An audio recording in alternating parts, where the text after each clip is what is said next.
It's been 23 years since convicted killer Jesse McAllister was shot and killed a couple on Seaside Beach. Those murders were dubbed as the Seaside Thrill Killings. Now tonight, one of the victims' daughters is speaking out after McAllister filed for clemency from Governor Kate Brown. Fox 12's Drew Marine reports. She says it's painful to hear McAllister has asked for this. While it's been 23 years, she says that's not long enough for taking 2 lives. But it's definitely something I don't think you ever 100% get over. Tashay Nims was only 12 years old when her father, 36-year-old Frank Casey Nims, was shot and killed in Seaside July 14th, 1997. There was just a lot of chaos that day, a lot of confusion in the beginning hours of exactly what had happened and who the victims were. She says he went out after a fishing trip and met 26-year-old Gabriella Brooke Goza. They had just hit it off and were enjoying just a peaceful time sitting out watching the sunrise on the beach. And what happened next was grisly. Gunman 20-year-old Jesse McAllister and Bradley Price were in Seaside when McAllister told Price he wanted to kill someone just to see what it felt like.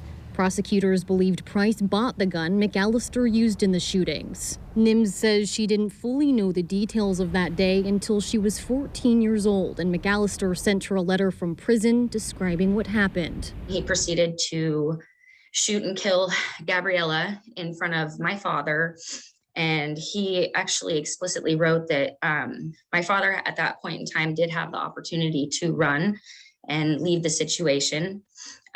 His gun had jammed, and while he was clearing the jam, my father was trying to help Gabriella, and then he was able to get his gun cleared, and he shot my father. Josh Markey was the district attorney in Clatsop County at the time and says initially they had the wrong suspects. Within 36 hours, he says they realized the men responsible were McAllister and Price, who had already gotten to Mexico. International warrants were put out for them, and we just waited over a year until I get a phone call one day from the U.S. Border Patrol saying that Jesse McAllister had crossed back into the United States. Both McAllister and Price were charged with 2 counts of aggravated murder. McAllister is currently serving 2 life terms.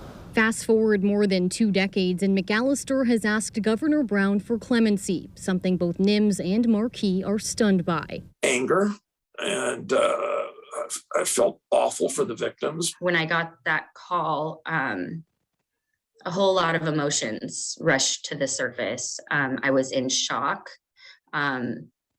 fear, just despair. I hope that Governor Brown would definitely look hard into the nature of this type of a crime and make her decision based off of, you know, the effects that it's had on so many people.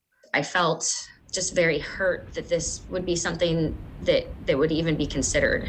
We reached out to Governor Brown's office about this request and the process that comes next. A spokesperson says the process can take 6 months or longer for a decision to be made, and they sent a statement that reads in part, quote, Governor Brown believes that granting clemency is an extraordinary act that is generally reserved for individuals who have made incredible changes and who are dedicated to making their communities better, which is why many clemency applications are denied.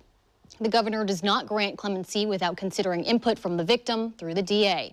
In studio, Drew Marine, Fox 12 Oregon.